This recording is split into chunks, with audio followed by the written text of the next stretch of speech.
우리의 죄를 대신 지시고 십자가에 못 박혀 죽으셨던 예수님이 사망 권세, 죄의 권세, 마귀 권세 다 이기시고 3일 만에 부활하셨습니다.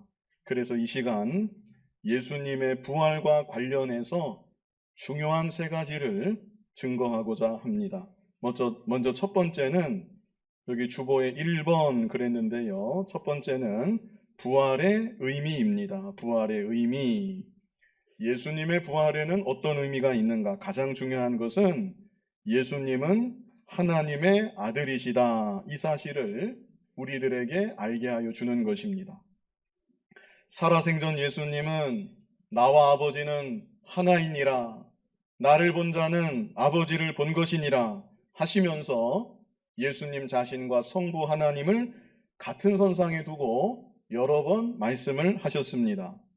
그런데 만약 예수님이 부활하지 않으셨다고 하면 십자가에 못 박혀 죽으시고 그 상태 그대로 지금까지도 아무런 소식도 없다고 한다면 이 땅에 사람의 몸으로 오셨던 예수님이 정말 하나님의 아들이셨는지, 태초부터 계셨던 성자 하나님이셨는지 우리로서는 확신할 수가 없는 것입니다. 그런데 예수님은 십자가에 못 박혀 죽으시고 장사 지낸 바 되셨다가 3일 만에 다시 살아나셨습니다. 죽음의 권세를 완전히 이기신 것입니다. 우리 로마서 1장 3절로 4절 같이 한번 우리 주일 학생들도 읽을 때는 큰 소리로 같이 읽으세요. 로마서 1장 3절로 4절 같이 읽겠습니다. 그의 아들에 관하여 말하면 육신으로는 다윗의 혈통에서 나셨고 성결의 영으로는 죽은 자들 가운데서 부활하사 능력으로 하나님의 아들로 선포되셨으니 곧 우리 주 예수 그리스도시니라. 아멘. 여기 중요한 구절이 있습니다. 죽은 자들 가운데서 그 다음에 뭐라 그랬어요? 부활하사. 그 다음에는요, 능력으로 하나님의 아들로 선포되셨으니. 그래서 예수님의 부활은 우리 예수님은 하나님의 아들이시다. 이것을 우리에게 알게 하여 주신 것입니다. 다음으로 예수님의 부활, 가로 2번이지요. 가로 2번은 무엇입니까? 십자가에서 우리의 죄가 다 담당되었다. 이것을 또한 알게 하여 준다는 것입니다. 만약 예수님이 부활하지 않으셨다면 예수님의 죽으심도 그 죽으심이 정말로 나의 죄를 다 담당하신 대속의 죽음이셨는지 확신할 수가 없습니다. 제가 늘 드리는 말씀이지만 가령 어떤 사람이 나의 죄를 대신 지고 감옥에 갔습니다. 그런데 감옥에 간 그 사람이 계속 감옥에 있는 것입니다. 그렇다면 그것은 나의 죄가 아직 담당되지 않았구나. 이것을 말하는 것이죠. 그러나 어느 날 그 사람이 감옥에서 풀려나와서 자유하게 되었습니다. 그렇다면 그것은 나의 죄가 다 담당이 되었구나. 그 사람이 나의 죄를 대신 지고 나를 대신해서 감옥에 갔었는데 나의 죄값을 다 담당한 것이구나. 이것을 알 수가 있는 것이죠. 예수님은 우리의 죄를 대신 지시고 십자가에 못 박혀 죽으셨습니다. 그런데 만약 예수님이 그 상태 그대로 계속 무덤에 계신다고 하면 예수님의 십자가가 과연 우리의 죄를, 나의 죄를 다 담당한 십자가인지 확신할 수가 없는 것입니다. 그런데 예수님은 십자가에 못 박혀 죽으시고 장사 지낸 바 되셨다가 3일 만에 다시 살아나셨습니다. 그래서 우리의 죄가 다 담당이 되었다. 이것을 만천하에 공포하여 주신 것입니다. 고린도전서 15장 17절 우리 같이 한번 읽어보겠습니다. 그리스도께서 다시 살아나신 일이 없으면 너희의 믿음도 헛되고 너희가 여전히 죄 가운데 있을 것이요. 부활이 없었다고 하면 십자가 대속도 확실하지가 않는 것이고 그렇다면 우리는 여전히 죄 가운데 있을 것이라는 말씀입니다. 이제 마지막으로 예수님의 부활은 우리도 부활한다. 이것을 알게 하여 주는 것입니다. 우리도 어떻게 된다고요? 부활한다. 고린도전서 15장 20절 같이 한번 읽어보겠습니다. 그러나 이제 그리스도께서 죽은 자 가운데서 다시 살아나사 잠자는 자들의 첫 열매가 되셨도다. 아멘. 자, 나무에서 첫 열매가 열리면 어떻게 돼요? 그 다음 열매가 열리는 거예요. 그 다음에 첫 열매를 따라서 많은 열매들이 맺히게 되겠지요. 마찬가지로 예수님의 부활하심은 예수님을 믿는 우리들도 장차 어떻게 된다? 부활한다. 이것을 우리에게 알게 하여 주는 것입니다. 우리도 부활한다. 이것은 최고의 소망입니다. 최고의 소망. 이 소망을 가지고 살아가는 하나님의 자녀들은 이 세상 사는 동안 잠시 잠깐 어려움이 있고 고난이 있을지라도 부활의 소망으로 인하여서, 그리고 부활하신 예수님이 함께 하심으로 인하여서 다 이길 수가 있고 넉넉히 감당할 수가 있는 것입니다. 이렇게 세 가지, 몇 가지였어요? 세 가지. 부활의 의미 세 가지. 첫 번째는 무엇입니까? 예수님은 하나님의 아들이시다. 우리 주일 학생들만 한번 해봐요. 첫 번째는 뭐예요? 예수님은 하나님의 아들이시다. 두 번째는 뭐예요? 십자가에서 우리의 죄가 다 담당되었다. 마지막 세 번째는 뭐예요? 우리도 부활한다. 아멘. 자, 다음으로 부활의 증거에 대해서 말씀을 드리겠습니다. 예수님이 부활하셨다고 하는데 과연 증거가 있을까? 증거가 있을 것 같아요? 증거가 있습니다. 자, 첫 번째 증거. 수많은 증인들이 있다는 것입니다. 수많은 증인들. 먼저는 오늘 새벽에 마태복음 28장 1절로 10절을 보았는데 무덤에 찾아갔던 여인들이 부활하신 예수님을 가장 먼저 만났습니다.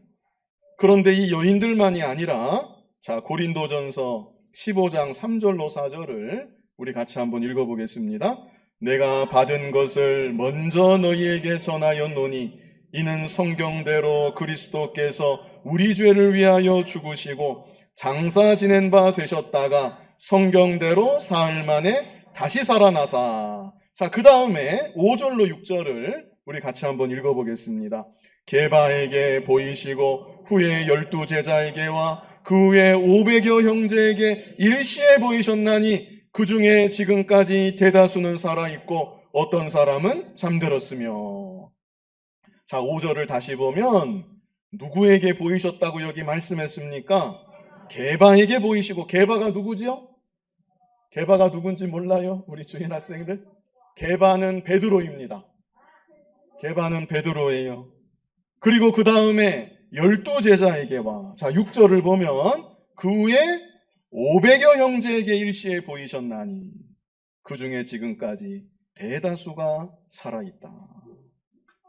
자, 여기서 지금까지는 고린도전서를 기록하던 이 당시를 말하는 것입니다. 예수님이 부활하시고 벌써 20년 이상, 거의 20년 이상이 지나간 시점입니다. 그런데 그때까지도 부활하신 예수님을 직접 만났던 사람들이 살아 있었다는 것입니다. 자, 그리고 7절로 8절을 우리 같이 한번 읽어보겠습니다. 그 후에 야고보에게 보이셨으며 그 후에 모든 사도에게와 맨 나중에 만삭되지 못하여 난 자 같은 내게도 보이셨느니라. 자, 이렇게 이 당시에 부활하신 예수님을 보았다는 사람들이 얼마나 많았는지 모릅니다. 그래서 예수님이 부활하신 증거, 수많은 증인들이 있었다. 다음으로 두 번째 증거는 빈 무덤이 증거입니다. 비어있는 무덤. 조금 다르게 표현하면요, 예수님의 시신이 어떻게 됐다는 얘기입니까? 없어졌다는 얘기입니다. 예수님의 시신이 없어졌어요. 로마에서 찾으려고 노력을 했을까요? 안 했을까요? 얼마나 노력을 했겠습니까? 혈안이 돼서 로마의 공권력을 총동원해서 예수의 시신이 어디 있는지 찾아보자. 열심히 찾았을 겁니다. 그러나 예수님의 시신이 찾아졌습니까? 못 찾아졌습니까? 못 찾아졌습니다. 심지어 나 예수님의 시신 어디서 본 것 같다, 이렇게 말하는 사람조차 한 사람도 나타나지를 않았습니다. 그래서 예수님의 부활을 끝까지 부인하는 사람들은 뭐라고 얘기를 했냐면, 예수님의 제자들이 예수님 시신을 훔쳐갔을 것이다, 이렇게 말을 하였습니다. 오늘 본문에 거기에 대한 처음 시작이 기록되어 있는 것입니다. 그런데 이것은 상식적으로 생각해도 도저히 말이 되지가 않습니다. 예수님의 무덤은 동굴로 된 무덤이었고, 그 동굴의 앞에는 큰 돌이 막고 있었고, 그뿐 아니라 로마 군병이 그 예수님의 무덤을 지키고 있었는데, 어떻게 제자들이 무기를 들고 있는 로마 군병들 싸워서 다 무찌르고 예수님 시신을 가지고 갈 수 있겠습니까? 그래서 또 하는 말이, 군병들이 자고 있을 때 제자들이 살금살금 와서 몰래 예수님 시신을 도둑질해 갔을 것이다, 이렇게 말을 하는데, 이것도 역시 이치에 맞지가 않습니다. 그 고요한 시간에 바스락거리만 소리만 나도 잠을 잤다 하더라도 깨어날 텐데, 그 예수님 무덤을 막고 있는 큰 돌을 굴리려면 얼마나 큰 소리가 났겠는데, 그 큰 돌을 굴리고 어떻게 예수님을 시신을 살금살금 빼서 도망칠 수가 있었겠습니까? 게다가 요한복음서 기록에 따르면 빈 무덤 안에는 뭐가 있었다고 했습니까? 빈 무덤 안에는 옷이 있었어요. 예수님 시신을 쌌던 세마포 옷이 가지런히 놓여 있었고, 예수님 머리를 쌌던 세마포 머리수건도 예수님 머리맡에 가지런히 놓여 있었다고 요한복음에 기록되어 있습니다. 자, 그렇다면 제자들이 몰래 큰 돌을 굴려냈다, 그렇게 했다고 치고, 그리고 살금살금 동굴에 들어가서 왜 그 급박한 시간에 예수님 시신의 옷을 다 벗기고 거기다가 가지런히 개켜놓고, 무엇 때문에 알몸뚱이 시신만을 가지고 제자들이 그렇게 도망을 갔겠냐는 것입니다. 왜 그런 이상한 행동을 제자들이 했겠으며 그런 일이 어떻게 가능했겠냐는 것입니다.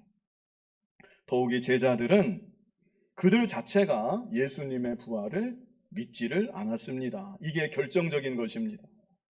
예수님이 군병들에게 잡히시고 힘없이 끌려가실 때 제자들은 모두 예수님을 버리고 도망을 갔었습니다. 베드로는 어떻게 했습니까? 수제자 베드로는 예수님 보이는 그 앞에서 나는 저 사람을 모른다고 3번이나 강하게 부인을 했었습니다.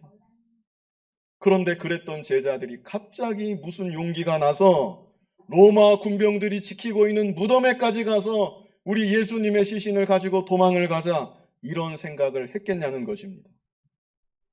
그러므로 제자들이 예수님의 시신을 훔쳐갔을 것이라는 주장은 도무지 이치에 맞지가 않는 것이고, 오히려 예수님의 무덤은 정말로 비어 있었구나, 비어 있는 것이 확실하구나, 이것을 증명해주고 있을 뿐인 것입니다.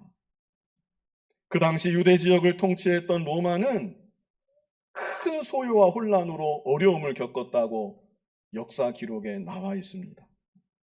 며칠 전 십자가에 못 박혔던 예수라는 자가 다시 살아났다고 한다, 이런 소문이 삽시간에 사방으로 퍼져나가고 있는데, 그 소요와 혼란을 로마는 도저히 잠재울 수가 없었던 것입니다. 그러나 방법은 있습니다. 소요와 혼란을 한 번에 잠재울 수 있는 확실한 방법이 있습니다. 그것이 무엇이겠습니까? 무덤에 있는 예수님 시신을 꺼내서 예루살렘 성을 한 바퀴만 돌면 되는 것입니다. 자, 보아라, 너희들이 부활했다고 말하는 예수 이렇게 죽어 있지 않느냐?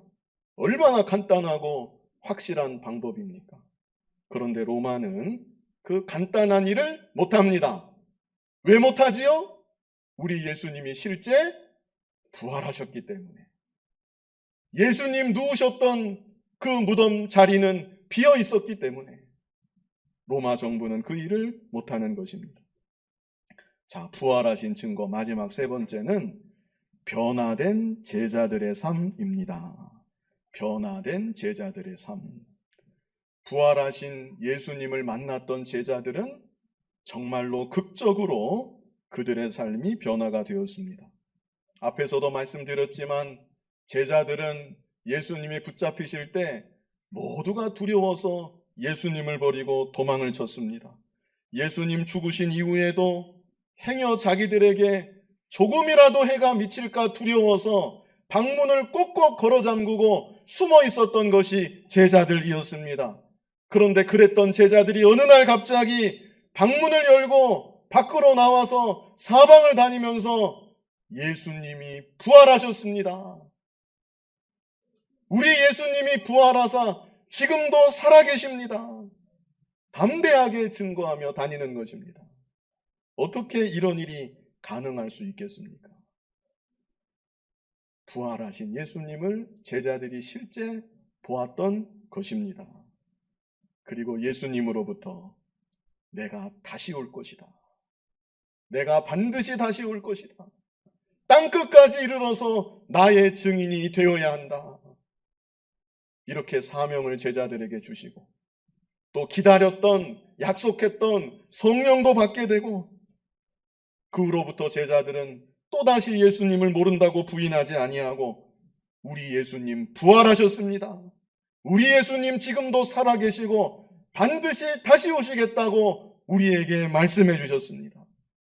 예수님의 십자가와 부활의 복음만을 담대히 증거하면서 죽기까지 남은 생을 그렇게 살아갔던 것입니다. 얼마나 다릅니까? 두려워서 벌벌 떨던 제자들이 예수님의 이름을 담대히 증거하는 그런 믿음의 삶을 살아가게 되었다는 것입니다. 자, 부활의 증거 세 가지 말씀을 드렸죠. 첫 번째는 무엇입니까? 수많은 증인들. 두 번째는 무엇입니까? 빈 무덤. 세 번째는 무엇입니까? 변화된 삶. 변화된 제자들의 삶. 자, 그런데 안타까운 것은요, 이런 증거들이 있음에도 불구하고 심지어 예수님의 부활을 직접적으로 경험했음에도 불구하고 끝까지 예수님을 거부하는 자들도 있었다는 것입니다. 오늘 본문이 바로 그것을 말씀해주고 있습니다. 그래서 마지막으로 볼 것은 부활하신 예수님을 끝까지 거부한 자들. 자, 본문 11절, 우리 본문 11절을 같이 읽어보겠습니다. 여자들이 갈 때 경비병 중 몇이 성에 들어가 모든 된 일을 대제사장들에게 알리니.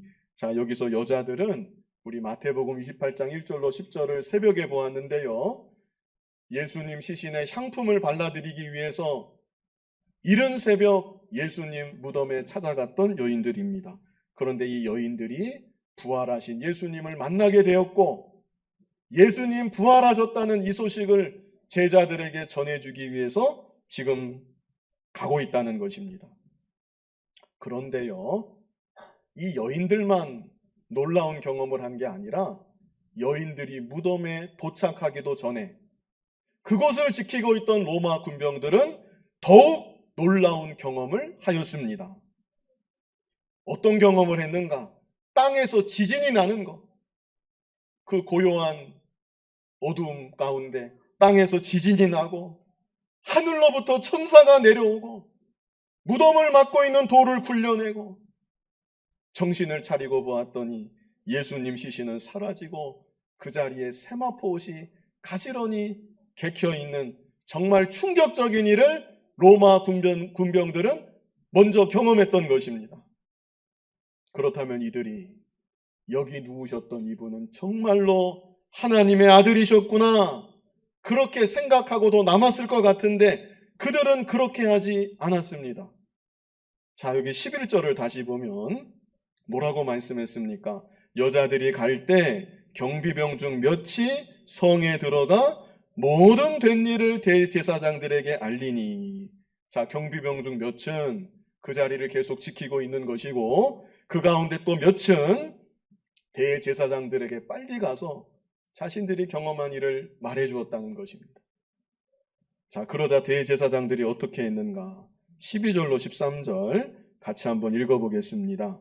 그들이 장로들과 함께 모여 의논하고 군인들에게 돈을 많이 주며 이르되 너희는 말하기를 그의 제자들이 밤에 와서 우리가 잘 때 그를 도둑질하여 갔다 하라. 여기서 시작이 되는 것입니다. 대제사장들, 장로들 다 똑같습니다.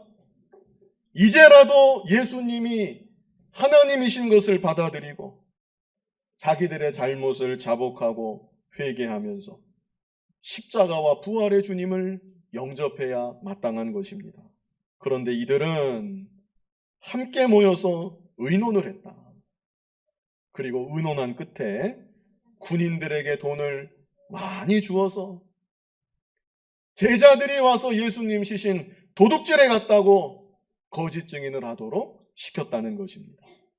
자, 이어지는 14절 우리 같이 한번 읽어보겠습니다.